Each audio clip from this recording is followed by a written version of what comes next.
మాజీ మంత్రి తాటికొండ రాజయ్య ఎమ్మెల్యే కడియం శ్రీహరిపై సంచలనమైన వ్యాఖ్యలు చేశారు. నా నోటికాడి బుక్కను గుంజుకొని తిన్నావు, నీ అంతు చూసే వరకు నిద్రపోనని అన్నారు.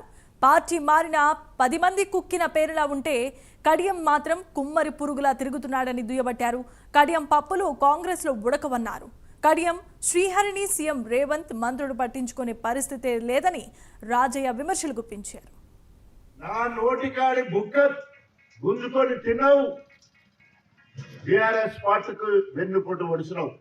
మా చెల్లె ఇంద్రమ్మ కష్టపడి 10 ఏళ్ళు కాంగ్రెస్ పార్టీలో ఉంటే ఆ చెల్లెకి ఎందుకు ఒడిసినావు, అక్కడ ఆమెను గుంజుకొని తిన్నావు.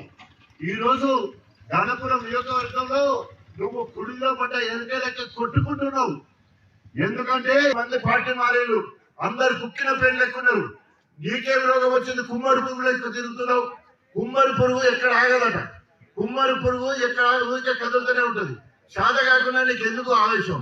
నువ్వు చేసే పనులు చేసి చెప్తానికి నీ రేవంత్ రెడ్డి నీ మాటినే పరిస్థితి లేదు. ఇక్కడ ఉన్న మంత్రులకు నీకు అసలే మంచిగా లేదు.